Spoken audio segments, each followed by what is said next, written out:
बिस्मिल्लाहिर्रहमानिर्रहीम अस्सलाम वालेकुम स्टूडेंट्स। आज हम लोग अपना MGT 211 का करेंगे थीम नंबर 3। मिड में आप लोगों के आते हैं 6 थीम्स। ठीक है, ये मैं आप लोगों को बता दूं कि आप लोगों ने मिड के लिए 6 थीम्स जो है ना वो प्रिपेयर करने हैं। जिन बच्चों ने स्टडी ग्रुप ज्वाइन करना है तो वो मेरे चैनल के होम पेज पे जाएं, वहाँ पे एक प्ले लिस्ट भी पड़ी हुई है ऑल विजू गाइडेंस के नाम से।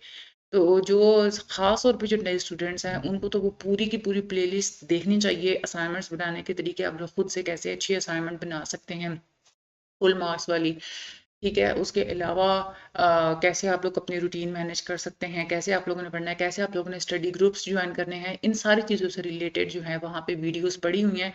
तो जिन बच्चों ने नहीं देखी हुई वो लोग एक दफ़ा वो वाली जो प्लेलिस्ट है वो एक्सप्लोर कर लें, उनसे आप जो है वो बहुत ज़्यादा फ़ायदा होगा। आज का जो हमारा लेक्चर है इसमें हम लोग फॉर्म्स ऑफ बिजनेस ओनरशिप के बारे में पढ़ेंगे। तो 2 फॉर्म्स जो है ना वो आज हम लोग कर लेंगे, सोल प्रोप्राइटरशिप और पार्टनरशिप। सबसे पहले सोल प्रोप्राइटरशिप क्या होता है? ये एक ऐसा बिजनेस होता है जो कि छोटे पैमाने पे किया जाता है, जिसको ये पूरा का पूरा बिजनेस एक ही बंदे का होता है और एक ही बंदा इसको चलाता है। कोई भी लीगल सेपरेशन नहीं होती और ऑनर में और बिजनेस में, यानी कि ऐसा नहीं होता कि बिजनेस जो है वो हुकूमत का हो गया या बंदा जो है वो एक उसको इस तरह का कोई किसी भी किस्म की जो है ना वो कानूनी सेपरेशन नहीं होती। बंदा जो है वो खुद ही अपने बिजनेस का जो है वो जिम्मेदार होता है। उसकी जो है ना वो सारी की सारी यूं समझ लें कि प्रॉज एंड कॉन्स का, एडवांटेजेस और डिसएडवांटेजेस का। इसके फीचर्स कौन कौन से होते हैं? सबसे पहले तो ये कि सिंगल ओनरशिप होती है, एक ही बंदा पूरी की पूरी इस बिजनेस का मालिक होता है, इसको कंट्रोल कर रहा होता है। जैसे फॉर एग्जांपल एक दुकानदार है, उसने अपनी दुकान खोली हुई है, तो वो this is a type of a sole proprietorship. ठीक है, उसके बाद दूसरा इसका फ़ायदा ये होता है कि ईज़ी टू स्टार्ट होता है। ठीक है, कोई कानूनी फ़ॉर्मेलिटीज़ या रजिस्ट्रेशन वगैरह करवाना, ये सारी फ़ॉर्मेलिटीज़ या तो बिल्कुल होती ही नहीं है, अगर हों तो बहुत ही कम होती हैं।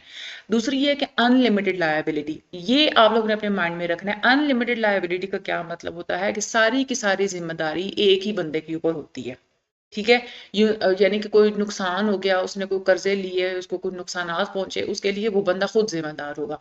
तो जितने भी हम लोग फॉर्म्स पढ़ेंगे ना बिजनेसेस की, 5-6 हैं, आई थिंक 4-5 या 6 हैं, इन सब में बताया गया है कि इस बिजनेस की लिमिटेड लायबिलिटी होती है और इस बिजनेस की अनलिमिटेड लायबिलिटी होती है। और ये आप लोगों का इतना इंपॉर्टेंट एमसीक्यूज होता है, एक ना एक तो आप लोगों के पेपर में एमसीक्यूज लाजमी आएगा। तो आप लोगों ने माइंड में रखना है कि कौन सी बिजनेस की अनलिमिटेड लायबिलिटी होती है और कौन से बिजनेस की लिमिटेड लायबिलिटी होती है।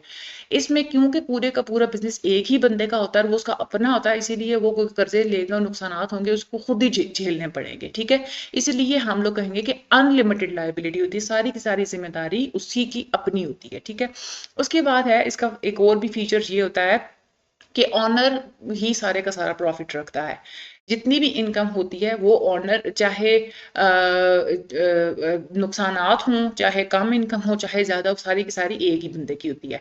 उसके बाद लैक ऑफ कॉन्टीन्यूटी, ये बिजनेस अगर ऑनर जो है वो काम करना छोड़ देगा या ऑनर फॉर एग्जाम्पल कि मर गया तो ये बिजनेस फिर ख़त्म हो जाएगा। ठीक है, एक कभी कभार ऐसा भी होता है कि अगले जो है वो संभाल लेते हैं, जैसे दुकान थी या तो उसको सेल कर दीजिएगा। ज्यादातर चांसेस यही होते हैं कि ये बिजनेस जो है ना उसकी कंटिन्यूटी नहीं रहती। अगला जो फीचर होता है वो होता है फुल कंट्रोल, क्योंकि एक ही बंदे का सारा बिजनेस होता है, उसको फिर किसी की अप्रूवल की जरूरत नहीं होती, वो सारे के सारे डिसीजन खुद ही लेता है।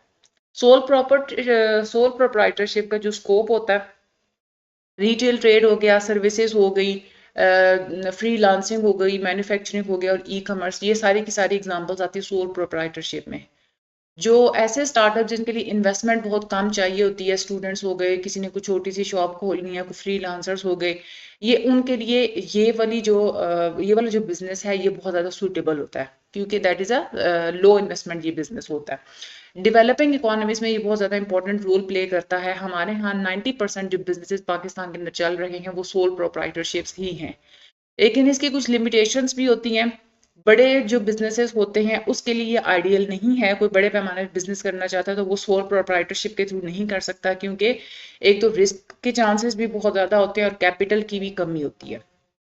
ठीक है, एक ही बंदे के पास वो ज़्यादा कैपिटल नहीं हो सकता, लेकिन इसके कुछ एडवांटेजेस भी होते हैं। क्या क्या होते हैं? इसको स्टार्ट करना, क्लोज करना, एक तो ये बहुत ज़्यादा ईजी होता है। फुल कंट्रोल होता है डिसीजंस पे, ऑनर सारे के सारा प्रॉफिट खुद ही रखता है। उसको टैक्स बेनिफिट्स भी होते हैं, उसकी जो पर्सनल इनकम होती है सिर्फ उसी के ऊपर टैक्स लगेगा। वरना अगर फॉर एग्जांपल कंपनी होगी तो कंपनी की जो टोटल इनकम होती है उस पे अलग से टैक्स लगता है, जो इंडिविजुअल जो बंदा होगा उस पे अलग से टैक्स, तो मुख्तलिफ किस्म के उस पर टैक्स लग जाते हैं। लेकिन इसमें क्या होता है कि सिर्फ एक ही बंदे के ऊपर सिर्फ एक ही इनकम टैक्स लगेगा। उसके बाद फ्लेक्सिबल ऑपरेशंस होते हैं, एक बंदा चाहे जब चाहे वो जैसा मर्जी चाहे वो काम कर सकता है। बिजनेस को चलाने की जो कॉस्ट होती है वो भी बहुत कम आती है। कॉन्फिडेंशियलिटी, राजदारी, क्योंकि कोई और तो होता नहीं है इसमें जो इधर से उधर जो है वो सीक्रेट्स वगैरह किसी को बता सके। तो फाइनेंशियल्स जो होते हैं वो भी सारे के सारे प्राइवेट होते हैं, एक ही बंदे को खुद ही पता होता है कि मैं कहाँ लगा रहा हूँ, क्या लगा रहा हूँ, मेरे पास कितना पैसा आ रहा है। और कस्टमर का रिलेशनशिप भी डायरेक्ट होता है। लेकिन इसके कुछ डिसएडवांटेजेस भी होते हैं। एक तो ये है कि अनलिमिटेड लायबिलिटी होती है, क्योंकि सारे का सारा जो नुकसान है वो एक ही बंदे को झेलना पड़ता है, तो उसके अपने जो एसेट्स होते हैं उनको खतरा होता है। कैपिटल लिमिटेड होता है, पैसा इकट्ठा करना, फंड्स जो है वो रेज करना, ये सब कुछ मुश्किल होता है, क्योंकि एक ही बंदा होता है, एक ही बंदा वो ज्यादा फंड्स इकट्ठे नहीं कर सकता। दो तीन लोग मिलकर अगर बिजनेस कर रहे हैं तो वो कर सकते हैं, जो कि पार्टनरशिप में होता है, वैसा सोल प्रोप्राइटरशिप में नहीं होता। उसके बाद लैक ऑफ कॉन्टिन्यूटी, बिजनेस जो है वो खत्म हो जाता है अगर ऑनर उसको छोड़ दे। लिमिटेड मैनेजरियल स्किल्स, अब एक ही बंदा क्योंकि सारा बिजनेस चला रहा होता है तो एक ही बंदे के पास सारे के सारे एरियाज की एक्सपर्टीज नहीं होती। हो सकता है कि बिजनेस को वो मैनेज करना अच्छे से जानता हो लेकिन उसकी मार्केटिंग नहीं अच्छे से कर पाएगा। मार्केटिंग में वो अगर अच्छे से कर, वो अकाउंटिंग के हवाले से उसके पास इतना नॉलेज नहीं होगा। तो एक ही बंदे के अंदर इतनी ज्यादा एक्सपर्टीज नहीं होती जिसकी वजह से मैनेजरियल स्किल्स लिमिटेड होते हैं। एक और नुकसान ये होता है कि इसको एक्सपेंड करना डिफिकल्ट होता है, क्योंकि पैसा इसमें कम होता है। एक बंदा उसको ज्यादा इजीली एक्सपेंड नहीं कर सकता, मुश्किल भी होगा, पैसा भी कम होगा। उसके बाद है ऐसे जो बिजनेसेस होते हैं इनकी क्रेडिबिलिटी भी बहुत ज़्यादा लो होती है, क्योंकि लोग ज़्यादातर यकीन करते हैं, ज़्यादा एतमाद करते हैं जो रजिस्टर्ड कंपनीज होती हैं या जो बड़ी बड़ी कंपनीज होती हैं उन पे। तो छोटे पैमाने के जो बिजनेसेस होते हैं उन पे ज़्यादातर लोग ट्रस्ट नहीं करते। इसकी कोई लीगल आइडेंटिटी नहीं होती। ठीक है, बिजनेस और ओनर ये दोनों सेम ही होते हैं। ऐसा नहीं होता कि भाई कोई एक बंदा बिजनेस चला रहा है तो वो ये कहे कि कानूनी तौर पर इसकी अपनी एक शनाख्त है बिजनेस की, तो ऐसा नहीं होता। अब इसके हवाले से सोल प्रोप्राइटरशिप के लिए क्या लीगल फ्रेमवर्क है या क्या कानूनी कार्रवाइयां करनी पड़ती हैं या कानून क्या बनाया गया है। एक तो ये जनरल लॉज के थ्रू चलाया जाता है। इनकम टैक्स ऑर्डिनेंस में इसके मुताबिक लिखा हुआ 2001 का जो है इनकम टैक्स ऑर्डिनेंस है। तो ये एक तो ये आप लोगों का एमसीक्यूज बड़ा इंपॉर्टेंट है कि इसके के लिए कौन सा ला है, तो इनकम टैक्स ऑर्डिनेंस है। दूसरा ये कि सोल प्रोप्राइटरशिप का अगर बिजनेस कोई करना चाहता है तो उसको पहले एफबीआर के साथ रजिस्ट्रेशन करानी पड़ती है टैक्सेस के लिए। FBR stands for federal board of revenue. तो ये आप लोगों का एक एमसीक्यूज हो गया। दूसरा, लोकल गवर्नमेंट के साथ भी रजिस्ट्रेशन करवानी पड़ती है ट्रेड लाइसेंस के लिए। और तीसरा जो करना पड़ता है वो सेल्स टैक्स डिपार्टमेंट के साथ भी रजिस्ट्रेशन करवानी पड़ती है अगर एप्लीकेबल हो। तो कुछ बिजनेसेस होते हैं जो ज़्यादा छोटे हैं तो उसके लिए तो वहाँ पे तो उसकी ज़रूरत नहीं होती। तो लीगल फ्रेमवर्क में ये तीनों चीज़ें, रजिस्ट्रेशन कहाँ कहाँ करवानी है, तो ये तीनों पॉइंट्स, एक तो ये आप लोगों का एमसीक्यूज हो गया, और दूसरा ये कि इसमें कौन कौन से डिसएडवांटेजेस हैं ये तो आप लोगों ने खुद ही सुन लिया ना। अब लेक्चर तो आप लोगों को खुद ही माइंड में बैठ जाएगा कि कौन कौन से इसके फायदे होते हैं, कौन कौन से नुकसान होते हैं। क्योंकि जब आपको पता हो ना कि सोल प्रोप्राइटरशिप होता क्या है तो खुद ही आप लोग फिर जो है वो गेस कर सकते हैं। ठीक है, आगे हम लोग चलते हैं। अच्छा, ये जो पॉइंट्स में हम लोगों ने अभी पढ़ा है ना, वही सब कुछ इन्होंने यहाँ पे पैराग्राफ में वही सेम चीज रिपीट की, तो इसको आप लोग छोड़ दें, आगे आ जाएं। दूसरी फॉर्म होती है हमारे पास पार्टनरशिप। पार्टनरशिप की डेफिनेशन क्या है कि ऐसा बिजनेस जिसको दो या दो से ज्यादा लोग चला रहे होते हैं और वो सारे लोग आपस में सारी रिस्पॉन्सिबिलिटीज, लाइबिलिटीज और प्रॉफिट्स वगैरह को शेयर कर रहे होते हैं, वो होती है हमारे पास पार्टनरशिप। ठीक है, अब इसके क्या फीचर्स होते हैं, इसमें आ जाता है। एक तो ये है कि दो या दो से ज्यादा ऑनर्स होते हैं, कम से कम दो होते हैं। ठीक है, और मैक्सिमम जो है वो 20 होते हैं इसके ऑनर्स। ठीक है, उसके बाद आती है शेयर्ड रिस्पॉन्सिबिलिटीज। जितने भी पार्टनर्स होते हैं वो इसको मिलके मैनेज करते हैं। प्रॉफिट और लॉस वगैरह भी वो शेयर करते हैं। एग्रीमेंट हुआ होता है, या तो एग्रीमेंट के मुताबिक वो शेयर करते हैं प्रॉफिट और लॉस, या कभी वो इक्वली करते हैं। जाहिर है अगर इक्वली उन्होंने एसेट्स डाले होंगे बिजनेस में तो फिर वो इक्वली शेयर होगा। अगर किसी ने काम या किसी ने ज्यादा किए हैं या कोई ज्यादा काम करता है कोई कम काम करता है तो एग्रीमेंट के मुताबिक फिर उसकी जो है वो डिस्ट्रीब्यूशन होती है। इसमें भी अनलिमिटेड लायबिलिटी होती है, क्योंकि यहाँ पे भी जो सारे पार्टनर्स होते हैं वो सारे खुद खुद जो है वो जिम्मेदार होते हैं कर्जों वगैरह के लिए। म्यूचुअल एजेंसी, कोई भी पार्टनर जो है वो लीगली फर्म को जो है वो बाइंड नहीं कर सकता।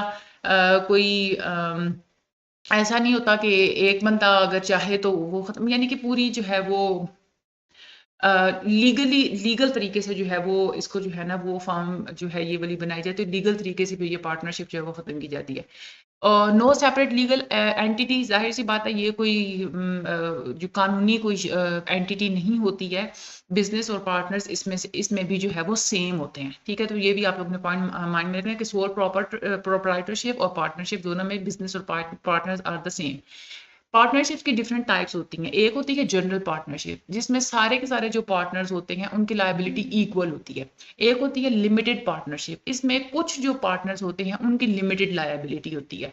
कुछ पार्टनर्स ने अपने जेब से यूं समझ लें कि नुकसानात और कर्ज जो है वगैरह जो है उसको भरना होता है, और कुछ जो होते हैं ना उनके सर पे जो है वो ये लाइबिलिटीज नहीं आती, क्योंकि उनको सिर्फ उन्होंने एसेट्स नहीं दिए जाते, वो सिर्फ फॉर एग्जांपल वो काम कर रहे होते हैं, ठीक है। तो ये डिफरेंट टाइप्स ऑफ पार्टनर। एक होती है partnership at will. Partnership at will वो पार्टनरशिप होती है कि तमाम लोगों की आपस की रजामंदी से ये किसी भी टाइम खत्म हो सकती है। तो ये इसकी तीन टाइप्स होती है। एक तो ये एमसीक्यूज हो गया, और दूसरी कौन सी पार्टनरशिप कैसी होती है, यानी कि जो इसकी छोटी छोटी सी डेफिनेशंस है ना, ये तीन आप लोगों के ये एमसीक्यूज हो गए। अब इसके क्या एडवांटेजेस होते हैं? एक तो उसको बनाना बहुत ही आसान होता है, कुछ जो है ना वो लीगल फॉर्मेलिटीज होती हैं। उसके अलावा इसमें आ जाता है हमारे पास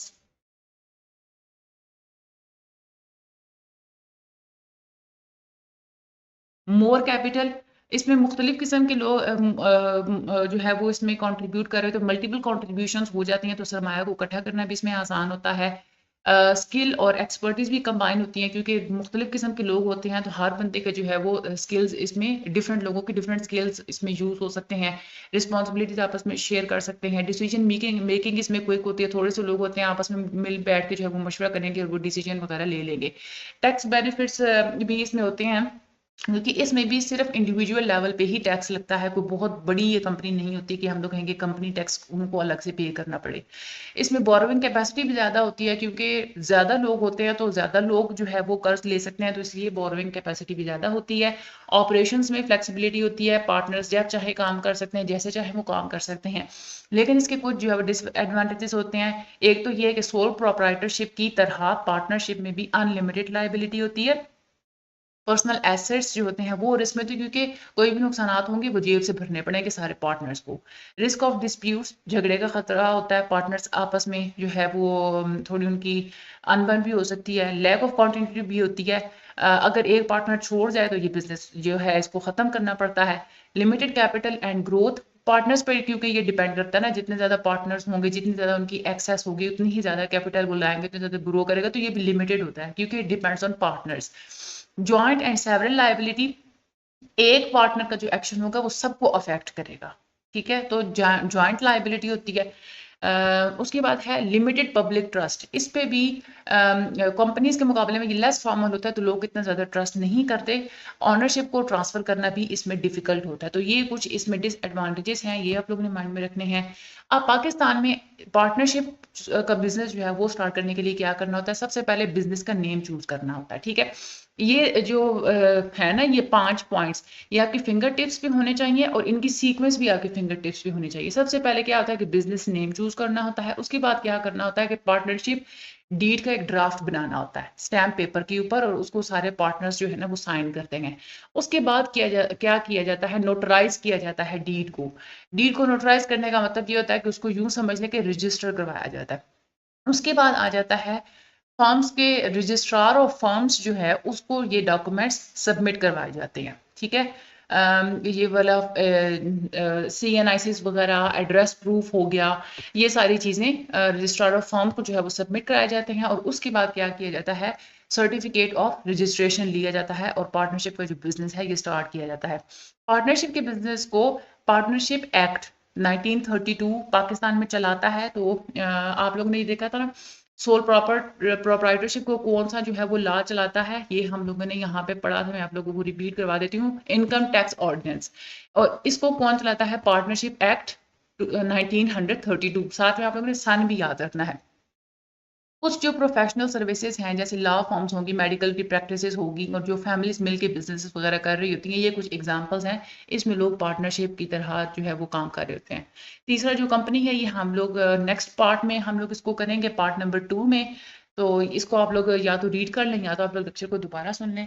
बाकी चैनल को सब्सक्राइब करना मत भूलिएगा ताकि नई वीडियो जैसे कि आप लोगों को नोटिफिकेशन मिलता रहे। Thank you so much and अल्लाह हाफिज़।